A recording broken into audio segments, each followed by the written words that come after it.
What about this lovely young lady? Do y'all see her in this? She's a business owner. A business owner. Kiss your brain. A teacher. Can be a teacher like Miss Joseph. Very good. I see. Or you could be who remembers? Say, I can be a social worker. I can be a social worker. Yes, a social worker.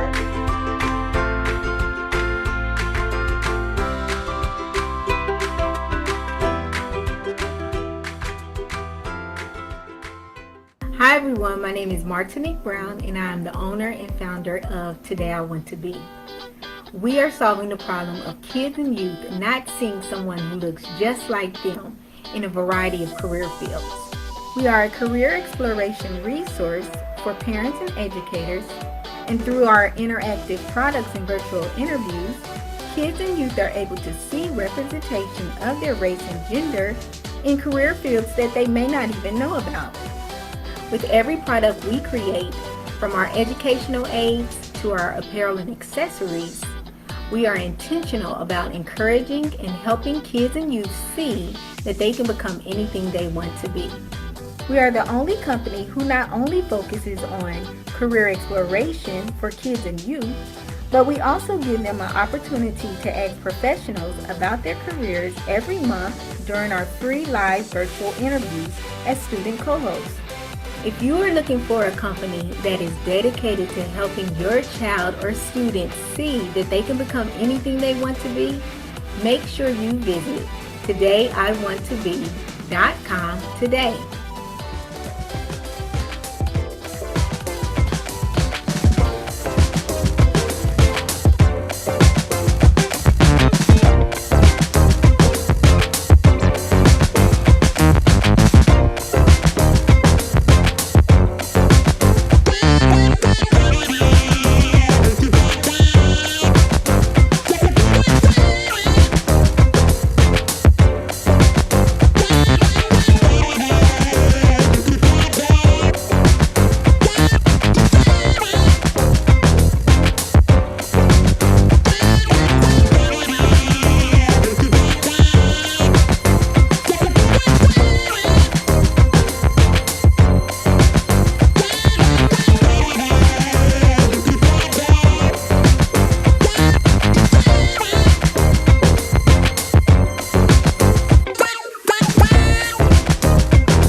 Thank you guys so much for tuning in to another episode of our Today I Want to Be Career Exploration interview. I'm really excited that you guys have decided to tune into the show Today we are actually exploring the career of an executive chef. So we have Chef Nick Wallace that's here on the show with us today. And of course, we have our co-hosts on here as well. We have Jaina as well as Nyla, who's going to be on the show and talking to Chef Nick about what he does on a day-to-day basis. What does it look like to be a chef? Now, I know that some of us, we think we can cook. We think we chefs, but that's not always the case. But Chef Wallace is going to talk to us a lot more about what his life looks like as a chef and how he got there. So now, if this is your first time ever tuning into the show, make sure that you go ahead and share this video now.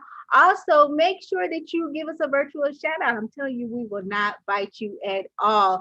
Now, the great thing about this show is it's interactive. So you can actually post your questions and your comments in the comment field. Now, if you're watching from any other page other than Martinique Y. Brown, or Today I Want to Be on Facebook, or you can tune in on our YouTube page called Today I Want to Be as well. And you can post your questions and comments, and I can relay those to Chef Wallace as well. So again, tune into the show. Make sure that you're able to just hear everything as well. Another great thing is if you're interested in any of our products, make sure you go to that description box because all of our links are there. If you really love what you do, then make sure that you fill out the form so you can be featured in our 2022 products as well. And if you're interested in staying in contact with Chef Wallace, make sure that you do that. All of his contact information is listed in that description box as well. So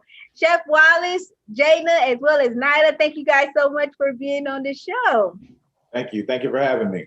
You are welcome. You are welcome. So now, Chef Wallace, we'll start with you. Can you go ahead and let the viewers know just a little bit more about yourself and how long you've been a chef?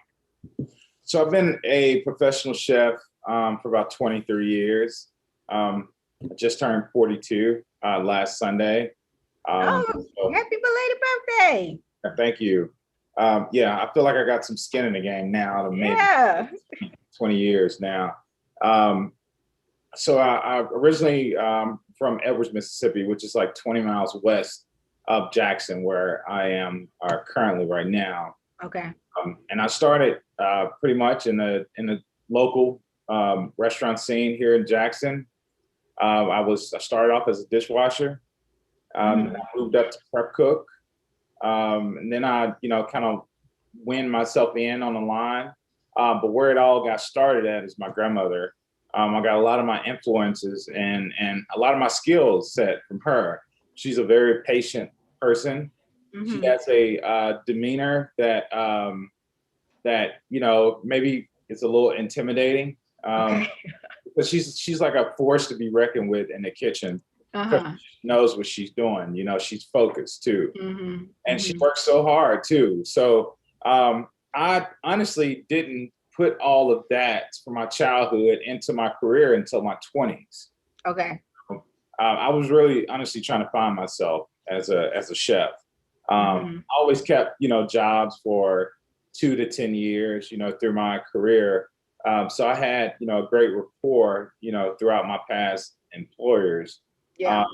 So it took a long road for me to get to where I am right now. And currently right now I've been owning my own business for a little over 5 years right now. Oh, good. So thank you so much for that.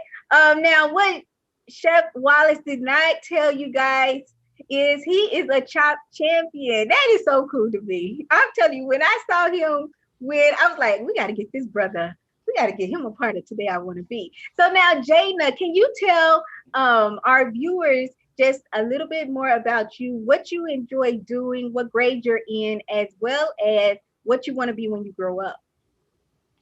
Okay, so hello everyone. My name is Jaina and I am in the 7th grade. Well, I'm really going to 8th grade since it's summertime. Yeah. And I'm 13 years old. I love acting and singing and performing. I love to do that stuff. It's just something I just really been doing since I was a child. Since I was little, I mean. I'm still a child.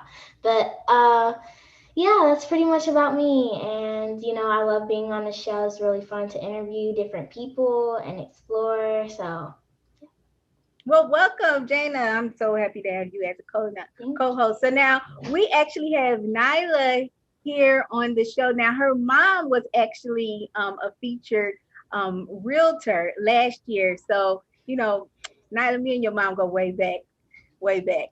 But can you tell the viewers just a little bit more about yourself, what grade you're in, what you enjoy doing, and what you want to be when you grow up? Hello, I'm Nyla. I'm going to the 8th grade. I'm 13. I love to cook. I love to bake. And I actually have a YouTube channel.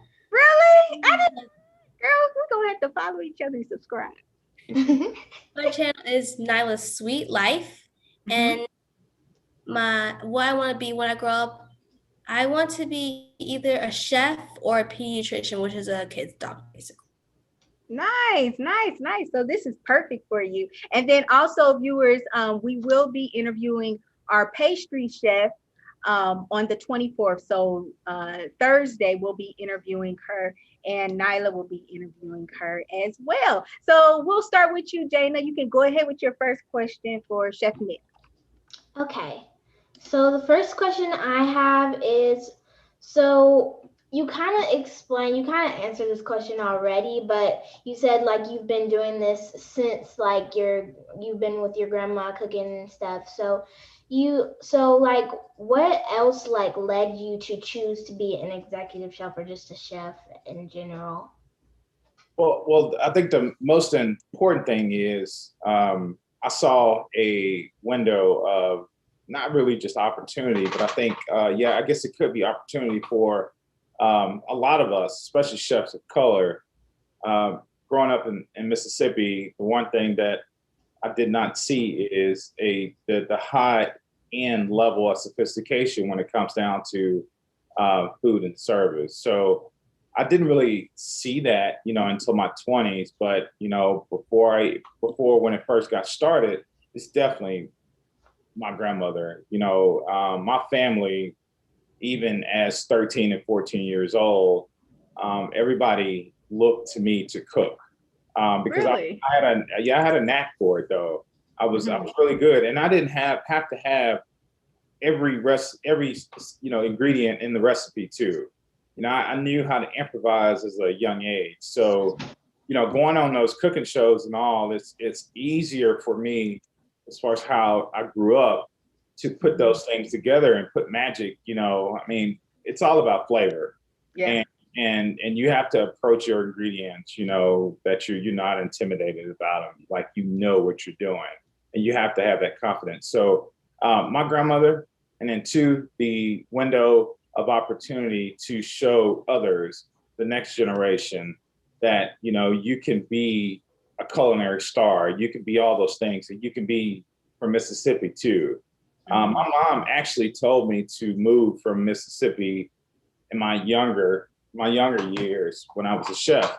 She thought that I needed to leave Mississippi to be who I needed to be, and I was grounded. I was here.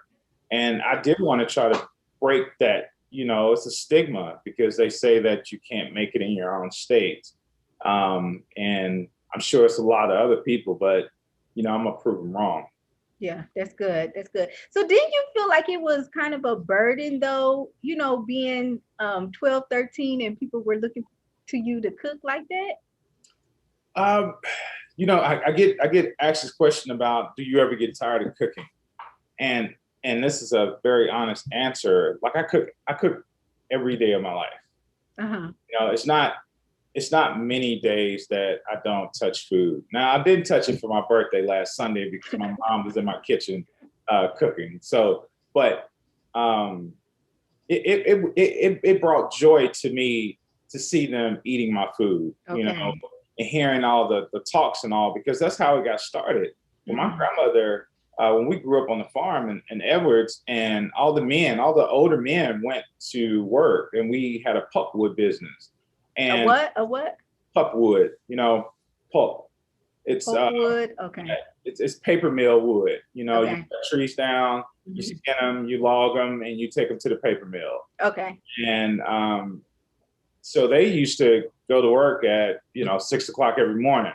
My grandmother was up like at 4 o'clock, and she was grabbing biscuits out of cast iron skillets, bringing them to the table with jars of preserves and all. So I got to see that passion and all. But she Okay. stepped back and she looked at all the stories that were created. And then too, when dinner was at the table, when they've had this long, stressful day, they was getting, my grandfather used to get stung by bees, cutting trees down. So no matter what kind of stress you had on your back, once you got in home and you got situated and you came to that dinner table, all your weight was just like lifted. And that's the magic of food too. I mean, it's definitely possible. So Yeah. I think for me, when I was cooking for them when I was 13 years old, I found the joy in seeing people how they react to my food. That's good. That's good. So now go ahead with your question. So I've always wondered this. I feel like every chef has not the same answer, but like kind of the same answer, but different experiences. So my question is, did you ever have any challenges becoming the person the person you are today as a executive chef? Yes, I had a lot of challenges. One is maturity. That was a challenge for me because I believe in any type of field. You have to honestly go through like the trenches of how do you show up for work? How do you treat other people? Like you really honestly have to go through a transition, and ain't nobody going to be perfect in any kind of field. That was a challenge, and then the other challenge is being accepted too.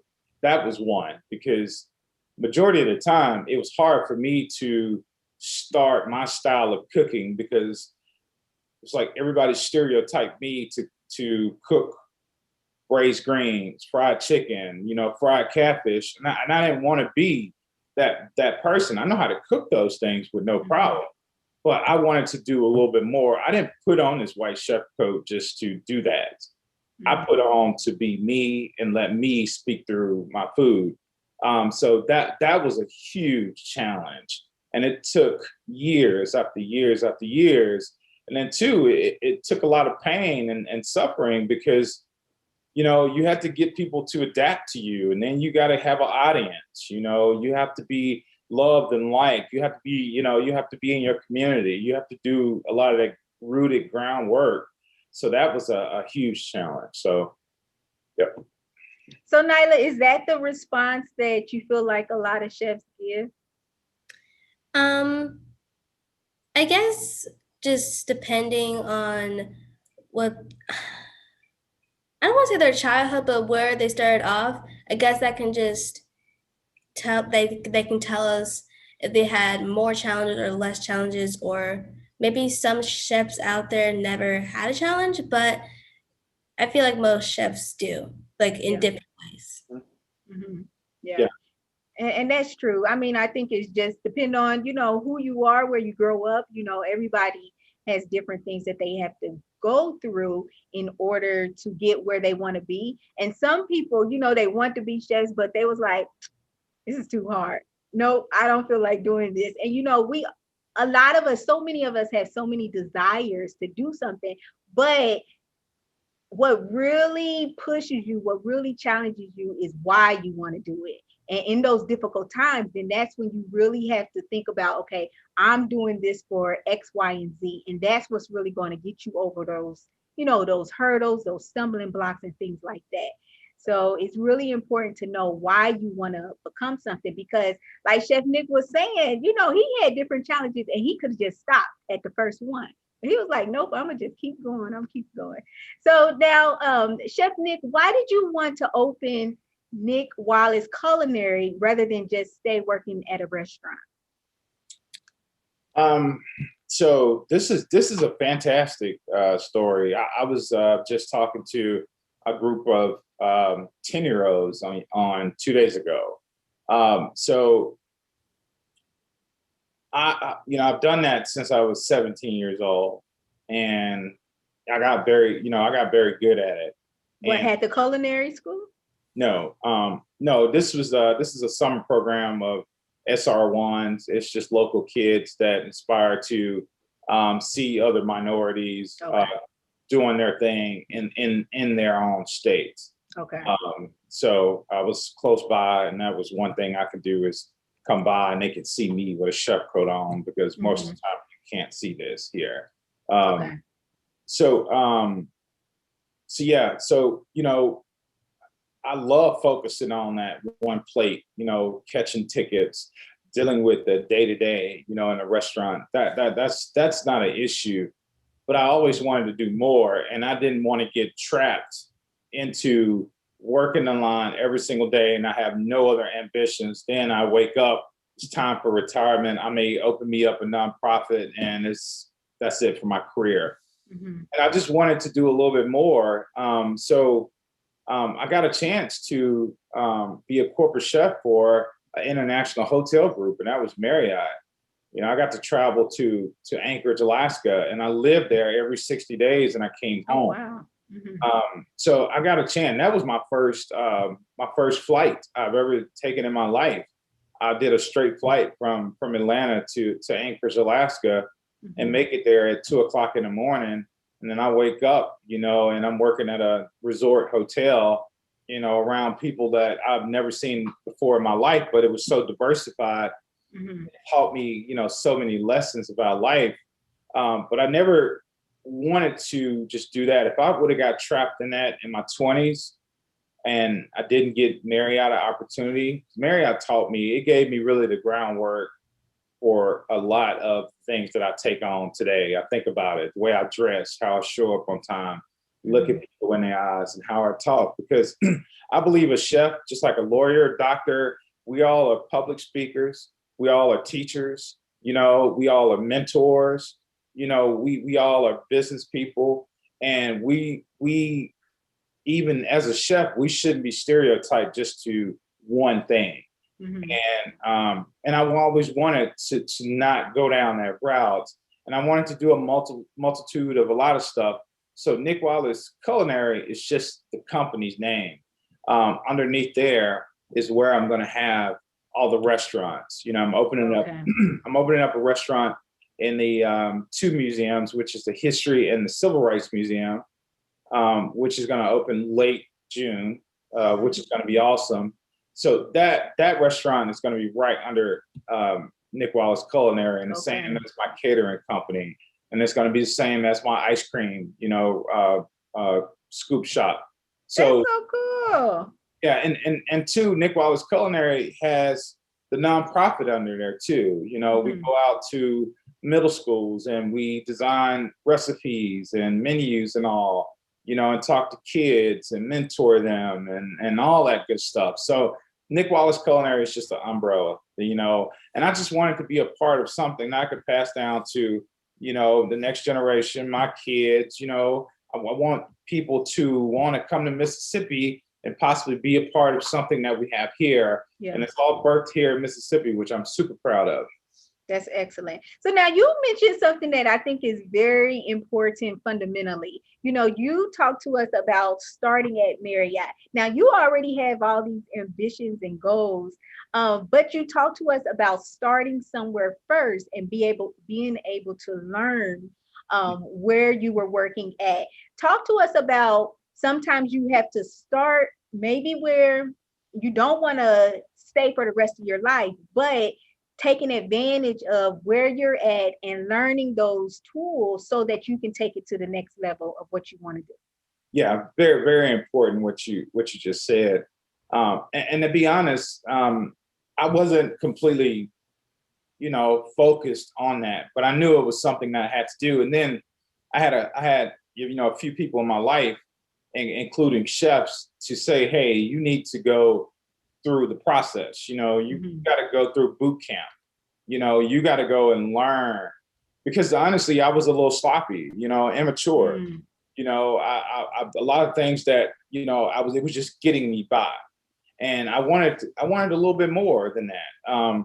Because honestly, my family is more important than me just going to work and being, late or sloppy or whatever it might be. I got to take this life serious. So I had to start at Outback Steakhouse, washing dishes, Okay. before I can start prepping on the blooming onions and all that stuff there, and then I can, find me a job at another local place so they can give me, some type of reference to my next place. But I had to go through that process before I even got to Marriott. I needed to build that resume up because my resume was so sloppy, and I needed to increase that. But that was the one thing I did have guidance on, was like, I was being shown, this is what a resume looked like, and this is what your resume looked like. And it was kind of shocking to me because I'm like, man, you talking about, I got to put in like 20 years to get to where you are. That's a long time, Yeah. For a 20-year-old, Right. it's a long time. But I really honestly didn't see everything that I needed to see until I got into the hotel business.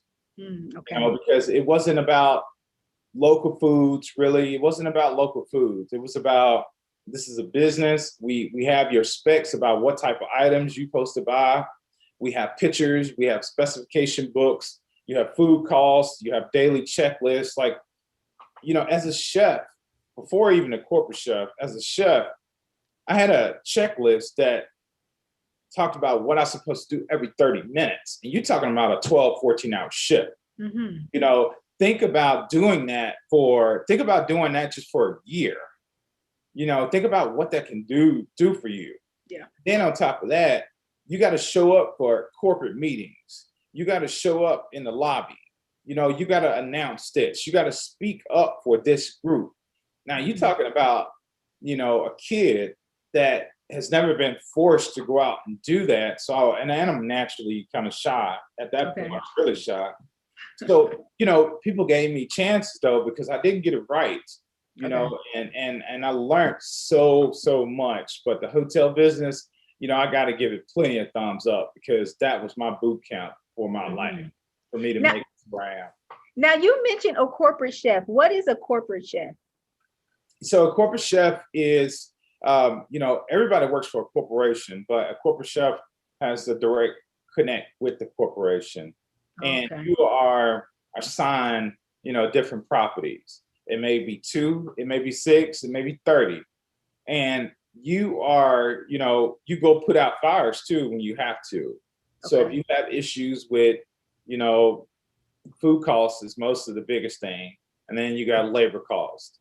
So you may have to go out and train and find issues and make corrections and all. So you got to really go in, not to get up under people's skins, but to come in and support them. And then you got to make hard decisions too, to find other people and all that. You got to make those decisions. So it's all about monitoring, and making sure that that bottom line stays where it is, and it doesn't really, it doesn't decrease. So that's the biggest thing. And you gotta know your numbers too. So knowing math very well and knowing how to do formulas and create spreadsheets and all that is one, eye-opening thing that's going to push you forward in being the chef, period. And I think the cool thing about having you on the show is, you are introducing to us these different roles that you have to take on as well. Because I've never heard of a corporate chef. I always thought that, there's the kitchen, and then there's always that one person that's going to be there running everything. But, I appreciate you breaking that down for us. So now, Jayna, go ahead with your next question. Okay, so my next question is, since you're talking about like things that you just didn't want to just have one thing, you were only focused on just the chef, you wanted to do other things, or are there any other like goals that you would want to achieve? Yes. One major goal is I want to develop a franchise that can go to many places across the world, that has the voice and the spirit and the flavor of nothing but Mississippi. I want to do that. And one other thing I want to tie in I really think you can make healthy food in a drive-through restaurant. And I want to figure out how that can be done. Mhm. It could be a chain, a franchise, just like Wendy's or anything else, but it could be focused on those things. But I just want it to be birthed here from my state. But those are definitely some of my huger ambitions because, I love being a chef and I love competition and I love teaching and mentoring and just doing the day-to-day stuff. I'm 42, so I'm growing into that businessman position, and I want to be that as well as as well as like me reaching out to the community and my nonprofit work too. Me being a business chef and with my nonprofit goals is neck for neck. I want those to sky. I want those to be great, and I can't really wish a whole lot more other than just going down as a legacy. And the one thing that is really important to me, I lost my dad right before the pandemic, and it was crushing for me because that's where it got started at.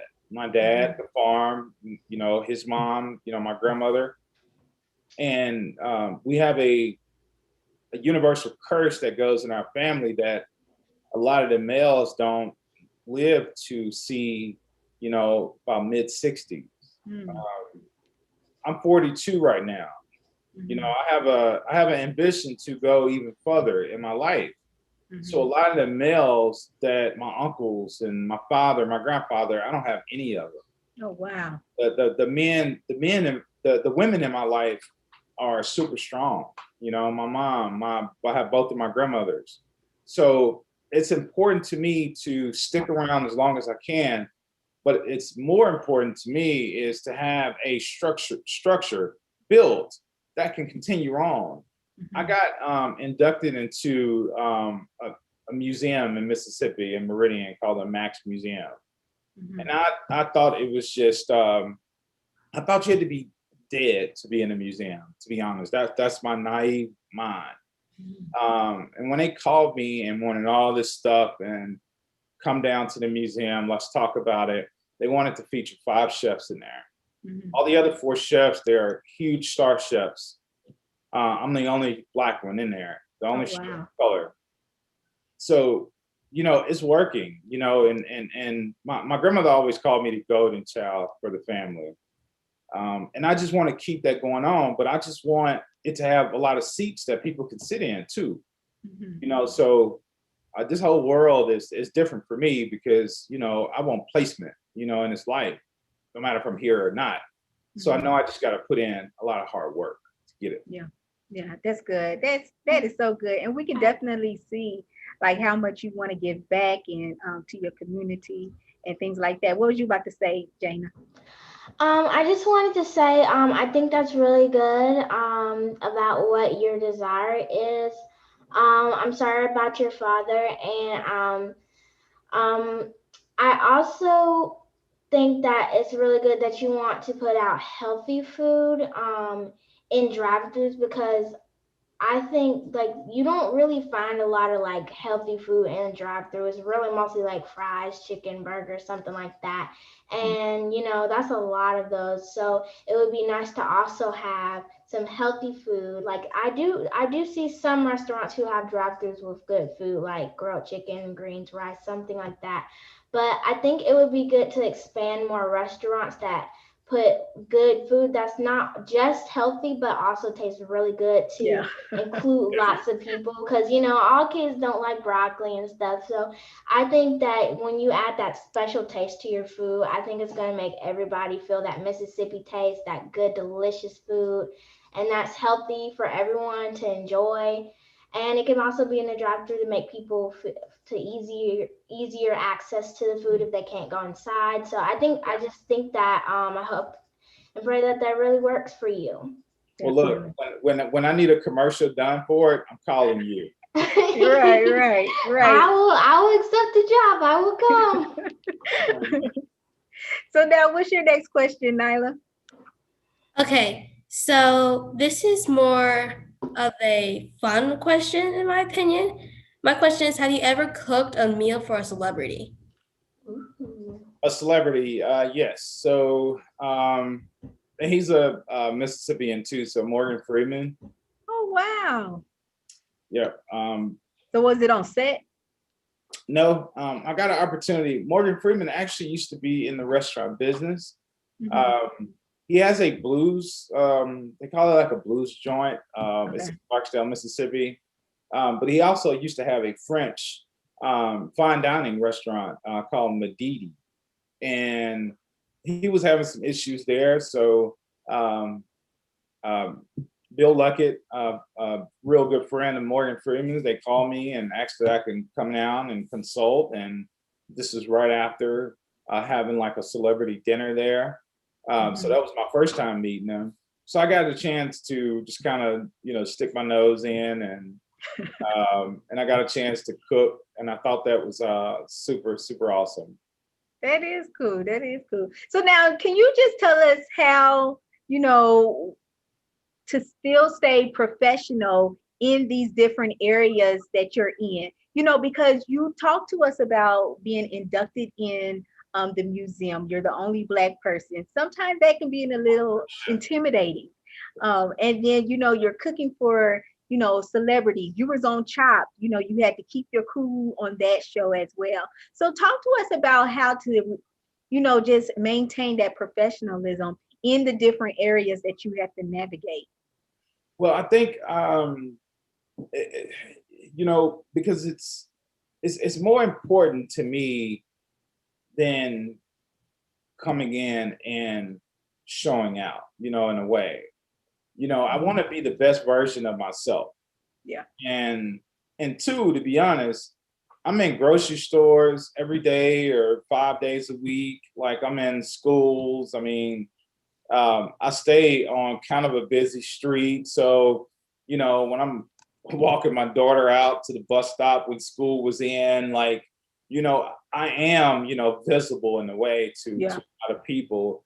And, I get shamed a little easy, but that happened, in my earlier life when I was a little bit younger, especially when I know I didn't bring like my best efforts forward. Mhm. So, too, I know my family's watching. I have two grandmothers. And if you know anything about grandmothers, you honestly really want to show yourself off the best way you can. Mhm. And, I have a lot of people that love me, and I'm just very careful on keeping my composure, Yeah. not letting things get up under my skin. Because Mhm. honestly, it's a lot of things you guys don't know and don't see and don't hear about those TV shows at all. Mhm. And and then two, I'm from Mississippi, so I'm already being stereotyped. Mhm. So I just want to be the best version of myself. And I want you to look at me and, maybe you just don't know exactly where I'm from. Yeah. You know, Yeah. and I just don't want to get judged automatically like that. But it's all about that, though. It's all about keeping your composure and just focusing on just the end game, because it's not about the other contestants. It's all about the food. Yeah. And I know you said the Chop Champion, but I am a Fire Master champion too. And I'm sorry I didn't sing you that show, but it came out and made it. Let me tell you, I'm telling you I don't have cable, so I can only get the free ones that they Okay. give. So I was able to see the one, just the Chop Champion one. But tell us about the other one that you won as well. So I went to Canada to do a Food Network Canada show, and it's called Fire Masters. Mhm. You have to compete outside, open fires on grills, smokers, and it's the same level of sophistication when it comes down to plating, quality of food. And you have two other competitors, and once those other two competitors go, you have to battle the judge, one of the judges, Mhm. to Okay. win. Okay. And on May 22nd, I went through from Mississippi. I went to Franklin, Ontario, Uh-huh. and I have Fire Masters champion on my back now. So that's That's so awesome. I'm telling you, Jayna and Nyla, we are in the presence of a celebrity.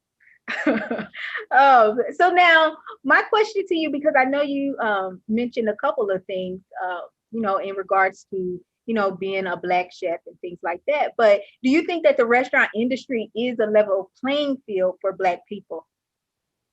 Is it a level playing field? No. I mean, I don't. No, it's not level, but it is level when on our quality though, in the respects to what we do as far as food.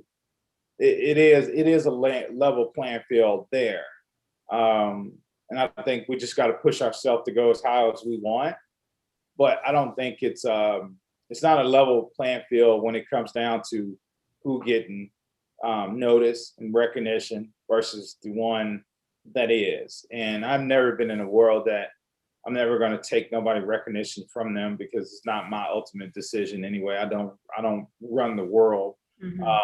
I think you just got to keep on working harder. But for the minority, I think it's a little bit harder. You got to work a little bit harder to prove yourself. But in essence, yeah, it's not fair, but it makes a better you though. It really does. It's better for you. You feel better when you work really hard to get what you deserve, and it will come. But to answer your question, no. But the work, you got to put it in. And I think one of the cool things about you, though, Chef Nick, is, like you were telling us, all the different entities that you want to start under Nick Wallace Culinary, you are giving minorities an opportunity to also work in your different entities. And you also help us to see where we can come as well. So, if we have other kids and youth that's watching the show that's like Nyla, that says, okay, I want to become a chef, but if it's not a level playing field, what's the point of even trying? What would you tell that young person? I would tell them, regardless of whatever field that you go in, you can use culinary for an example, but regardless of whatever field you go in, it's going to be some type of challenges for us, period. Now, my beliefs about just food, and especially here in Mississippi, the culture of being Black is enriched in my soul when it comes down to food for many, many years, all the way through my grandmother and her mother. So as long as you know exactly where you came from, regardless of whatever the stipulations is, it's always going to be that. But that's going to make you a better whoever you are, though. And then two, it's going to take time, because you got to find yourself. You got to have your own voice too. Yeah. That was one of the things that was hard for me, was to find my identity. Because I wasn't sure exactly where I wanted to go in this field. What did I want to do? Did I want to focus on baking, making bread? Do I want to be this all around chef? What do I want to do? And I wanted to be this all around chef. I wanted to be as much as I can be. And, I just think you should not deter yourself, even though it's not a level playing field, but it's going to make a better you though. That's good. That's good. So now, Nyla, go ahead with your next question. Okay, so I feel like chefs always experience something new. And so my next question is, have you ever traveled internationally to learn how to cook a new cuisine? Good question. Yeah, great question. I will probably, I will probably say no. Okay. Honestly, I probably would say no, because when I did travel and all, it wasn't for me to find that type of cuisine there and study and learn. It was always, I was coming in for, just a mission, and I work every single day. And honestly, I have this question a lot, especially with my better half, about making time to go places and do things, because I do work a lot. And that's the other thing about loving your job, get caught up. And sometimes, you see tunnel vision sometimes because you're just so focused. But the closest I probably would have gotten, what I would say is Canada. Um, that would probably be the closest because going to Canada and getting off the plane and catching me a ride to Franklin, Ontario, I got a chance to go through some of these amazing drive-throughs. I'm talking about drive-throughs that had, some of the best coffee in the world. Some that had the best, croissants, whipped butter, berry preserves, and all that in the world. So even though I was in, like an Uber headed to a whole nother place that was an hour away, I was enjoying myself because I was sitting on some of the best coffee. I had some of the best breads and spreads. And two, I got an opportunity to see something that I normally don't get in my own hometown. I got to experience something that was huge. So that probably would be the closest. That's good. That's good. So I do want to give a shout out to Sheikah and Nicole who's tuning into the show. Make sure that you guys go ahead and share this video now. Nicole said, great questions, ladies. So go ahead with your next question, Jayna. All right. So my next question is, so what is like you probably make all kinds of different dishes, but what is your favorite type of dish to make? Favorite type of dish to make? I get asked that question a lot. So even though I haven't made it lately, it is my favorite now. Spaghetti bolognese. Spaghetti and I heard, but spaghetti and eggs. Spaghetti bolognese. What is that? Bolognese is technically just a meat sauce. Okay. But it's a meat sauce that, honestly takes a long time to prepare. It's typically cooked in like a Dutch oven. I like to use cast iron Dutch ovens. And it typically has like 3 meats. I do 4. And it's finished with really, really good, Italian tomatoes. And it has red wine in it. It's a flavor of love in a pot.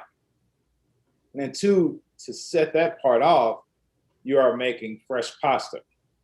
You're making your fresh spaghetti noodles, and you are leaving them on the countertop. You're leaving them on the countertop, ready with a paper towel on them, ready to be dropped into that water. But it's all about timing. I wouldn't even start making that pasta probably until an hour into that sauce. So it's one of those things that you can get very interactive about it too. You can have other family members involved. Everybody can touch this food. But it's one of, have you ever had something in your life that you took your time to eat because it made you take your time to eat it? I only did that when I was growing up and I didn't want to share, and I wanted to eat it slowly so that my siblings would be mad that they ate theirs already. But that's okay too. I'm talking about something that good that you wanted to make sure you tasted every you didn't want to rush it. And to be honest, good things are not rushed though. You take your time with good things. And that's one of my slow food endeavors, recipes that I completely love because you take your time and it's full of spices and herbs. So yeah, that's my final answer, spaghetti bolognese. That's good. So now, if we have, some parents that's tuning into the show and, they may not even know where to start when it comes to introducing their child into the culinary field, what would you tell that parent to start doing in order to help expose their child a little bit more into becoming a professional chef? Books is a really good thing too. I'm not trying to force TV on, no family, but kids cooking shows are, if you put a child to watch one of those kids cooking shows, they are entertained. They are entertained by the things that they say, the energy, they're explaining dishes, they're, you know, making jokes about things, but they're passionate. That's one good thing. But the other thing is too, every community has one of those culinary champions, ambassadors or something. Mhm. And just like you're supposed to get to know your doctor, you should get to know your local farmer. You should get to know your local chef. There should be somebody around that is an ambassador, friendly, you know, love to take a phone call, or you might see in a grocery store in the aisle, hey, what should I pair these olives and tomatoes with? You know, something like that. Somebody that they can admire in a way that you can maybe treat them at the restaurant or something, just to start them off to make sure that this may even be something that they may want to do. Yeah. You know, and to be honest, you know, culinary right now, well, it's just cool. You know, I think I've always seen it as entertaining. Mhm. You know, I always saw it as when I first got started, I just saw it as a lot of hard work. Mhm. You know, now I don't look at it like that. Yeah. Yeah. That's good. So now, Nyla, go ahead with your next question.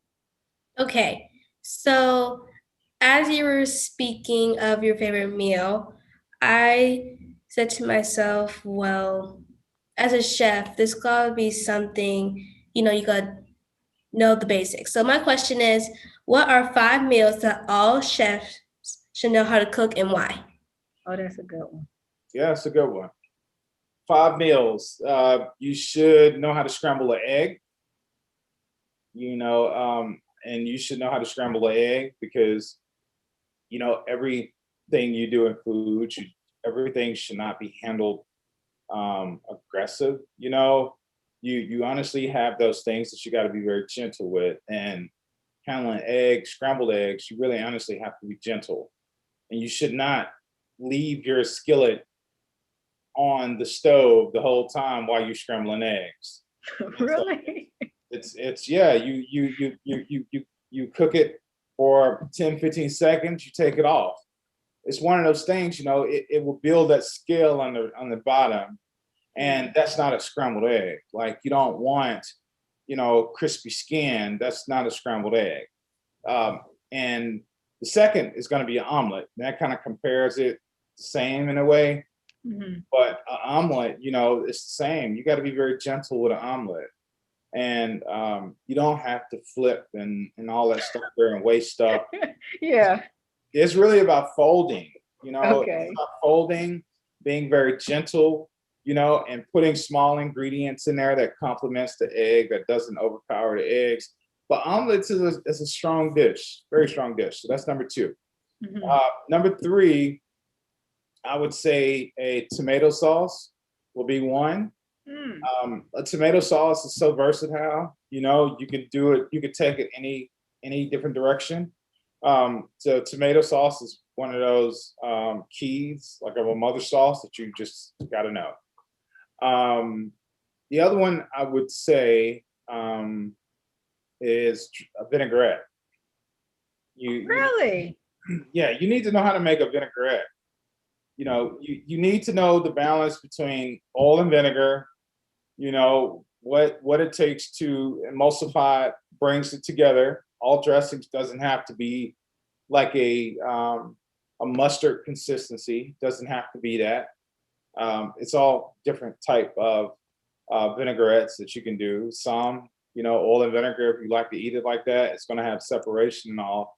But I would definitely just keep it separate. But vinaigrette, yeah, it honestly, a lot of people, you know, need to know more of how easy it is to make those dressings, like ranch.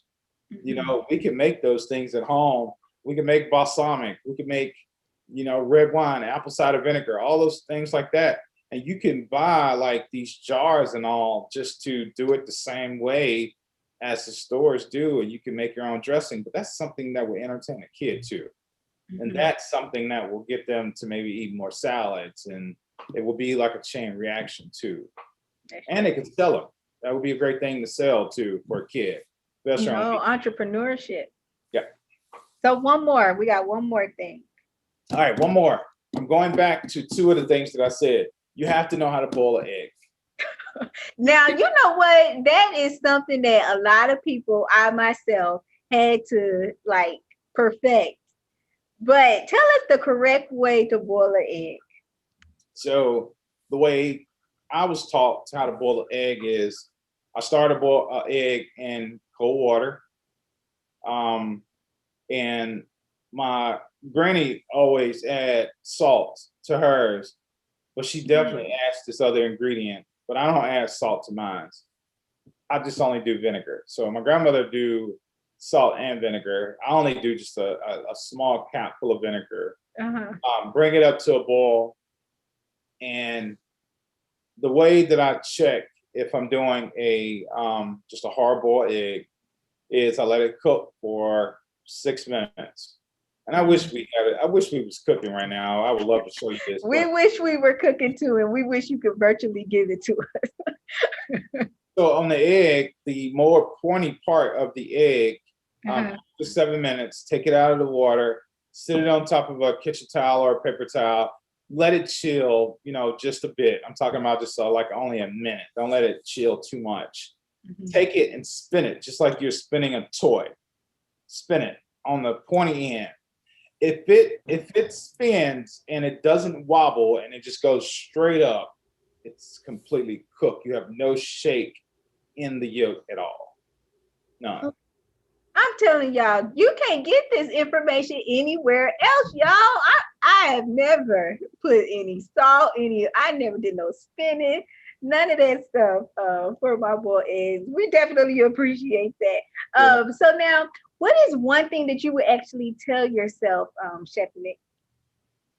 One thing that I tell myself? One thing you would tell your younger self. My younger self? A lot. The one thing I would tell my younger self is to slow it down. I would definitely tell myself to slow it down. I wish the man and the chef that I am right now, I wish I was that when I was 20, and the reason why I say that now I get a chance to travel so much throughout my career. And I've got a chance to work in other states and all. One state that I really and truly admire is New York. And you could go to a lot of the New York restaurants and find somebody that we call here like a line cook, right? Somebody that is working a station, grill station, fry station, garmager, that's working a station. And you can find somebody there that's working a station that has so much knowledge, that knows how to run that whole entire kitchen. That can be an executive chef in most areas. So, and then too, they're in their 20s. These are young, men and women. I admire that, and I just wish that I was the version I am right now. I wish I was that in my 20s. And but anyway, I don't write the book. Yeah, definitely tell myself to slow it down and get out of the Mississippi and just travel more and go see. Oh, so you would have taken your mom's advice? No, I don't know about taking her advice as far as just completely moving. Okay. But I probably would look at opportunities that got me to travel, but still made this home base. Okay. I probably would have looked at opportunities like that because that's what I did in my 30s. Most of my employers and all, they, sent me on these paid journeys throughout to go and fix issues and do R&D. So I got a chance to see that and make so many friends, outside of Mississippi, which is awesome. But I just wish I experienced that in my 20s. Yeah. So now what's your next question, Jana? Okay, so my next question is, are there any other like chefs that you look up to? Like like Gordon Ramsay maybe, or somebody else who is like a chef that you might look up to and also like someone else that they don't have to be a chef, but like your dad and your grandma, like it seems like you looked up to them, but is there anybody else who you look up to or a chef? So yeah, my grandmothers are definitely the best chef that I'll ever know. So I want to make sure I, say that right now. Chefs, I like Tom Colicchio. He's awesome. He's I think he's a judge and star like on Top Chef. He's pretty awesome. I like his demeanor. He stayed one way, and I like that, and I admire that, and I see a lot of me in him. He's really awesome, and there's so many other ones that I do like. I like Marcus Samuelson. I think he's awesome. I like Alex Guarnaschelli. I think she's awesome. I like to see, it's so diversified, out there in the culinary arena. Like you go out there and you meet all these wonderful people, men and women. Like they're doing, some amazing things, and we have that here in Mississippi too. But I just admire that. It's just really, really awesome. But those are the chefs. So now, what's your next question, Nyla? Okay, so this is actually my last question, but I might make up another one, but we'll see. So my question is, what is the weirdest food you've ever eaten or cooked? So honestly, I every time I'm asked that question, I'm going to say the same thing because it's true. A tarantula. Why? Why did you have to eat it or want to eat it? Well, I had to taste it before I started cooking it. I actually cooked tarantula on chopped. Okay. And it was given to all of us in this little can, and it was a dried tarantula that was full bodied. It had its legs and all. Look at Jada's face. Jada, we're not gonna make you eat one, girl. I'm already scared of spiders, so I'm definitely not eating one. What did it taste like? I grabbed one of the legs, and tried it. And to be honest, it tasted like cardboard. Really? Serious. I feel like it's a mind thing, though. If you don't even tell me what it is, then I would be better off. Now once you tell me that it's a spider, I just couldn't do it. But do you feel like that's something that you may have to get used to, trying different things that, Americans just don't eat on a regular basis as a chef? Do you think that's one of the skills you have to take on? Yeah, probably so, because I do look up and mentor a lot of, the youth and all. And honestly, I like to do exciting things, especially when I leave, outside of Mississippi. So bringing that back to telling stories and showing pictures and videos and TV shows and all. So yeah, I would do it for them. I don't know how far I would go, to be honest, because I really honestly do not like spiders at all. If you ever wanted to play a joke on me, do that. Yeah. Do that. Yeah. But I know I'm going to be approached in some kind of way, and I look forward to it. But I am going to be approached in some kind of way. I'm gonna give it my best. So, what's your next question, Jana? Okay, so my next question is, so what place would you like to travel to? Like, I know you said you like New York a lot. But so is that like a place you would want to travel to, or somewhere else to also have like your business as well, or to cook there? I would love to have a business in Birmingham, Alabama. Oh, that's where I live. Okay, awesome. I want to have a business there, and it's such a great food area too. Yes. Atlanta, of course, I want a place there. I would love to have a place in Las Vegas too. I haven't been to Las Vegas yet, but I would love to have a seat at the table, and I'm going to work very hard to get there. You're not gonna put New Orleans on the map? New Orleans? Yes. Yeah. Yes. I was spinning back around. Yes. I would love to have a place somewhere off of Magazine Street or somewhere in New Orleans. Yes, I would definitely love that. I would even love to have a place in areas like Colorado too. Mm. I got a chance to go on training to Colorado before, and it's such a beautiful place. It really is. It's an absolute gorgeous place. But yeah, I would love, and I'm going to work very hard to make that happen. So Birmingham, here I come. That's We'll let good. you I'm So now, excited. so now, Chef Nick, why did you want to become a part of the Today I Want to Be products? know. I want to be. I want to be the. You know, I want to be a great image that you know the youth can look up to. Mhm. And you know, around in my neck of the woods, I don't see many, you know, chefs of color that I can look up to here in this area. Mhm. And that's why I admire going outside the state because I see them everywhere, and Mm. they're just true leaders. Yeah. Yeah, I just, you know, I want to be something, you know, that's a part of a special change. Mhm. And I always wanted to be like a FBI agent, you know, a police officer, you know. I had all these things that I wanted to be as a kid before I Mhm. really just focused on culinary, even though I was, you know, pretty decent at it as a kid.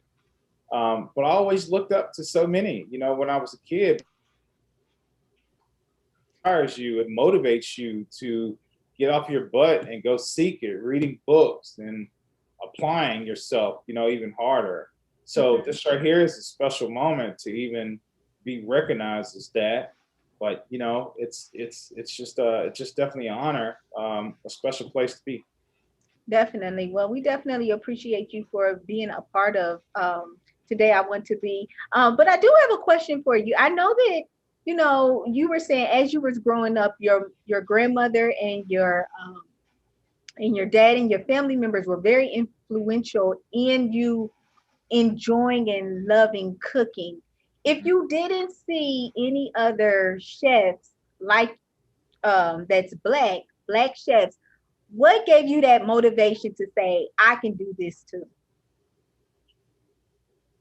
It took me getting out here and getting into the field for me to truly understand that. You know, you hear all these stories and all, but it is true. You Mhm. know, majority of you know everybody's heartbeat of their restaurant, they're always chefs of color. They're the heartbeats, but they're not the one that you know has their name signed it on the ownership of that company though. And you know, I wanted that to be me one day, but I knew it was going to be a hard role. But I didn't understand a lot of the physics about what I had to endure either. Mhm. It was a lot of people I had to learn from too and get guidance and all. And it's not to say nobody else is bad about how they pursued their life. Yeah. It's just, you know, I just think the color should be spread out in the world a lot better than what it is. Mhm. And, you know, I just wanted to be able to dash a little bit of color in Yeah. my world. Definitely, definitely. Well, we thank you again, Chef Nick. Chef Chef Nick. I just gave you a new name. But Chef Nick, thank you so much for being a part of Today I Want to Be. I'm so honored to have you on the show, to have you a part of the product. I definitely thank you, Jana and Nyla, for being our co-host today and asking some awesome questions. Make sure you all, as the viewers, thank you guys for tuning in so much. Make sure that you continue to share this video so that your child or your student has a better understanding of what it looks like to be an executive chef, somebody that has ambitions and goals, not only to just stay in the kitchen, but to also have different entities as an entrepreneur as well. If you're interested in purchasing any of our products that Chef Nick is featured in, and you can learn more about him and the different things that we have in there, as well as our words of encouragement and our weekly goals that he has written up as well for the kids and students. Make sure you click on that link that's in the description box. We definitely hope that you guys have a great remainder of the night, and we will talk to you all later. Bye bye. Thank you.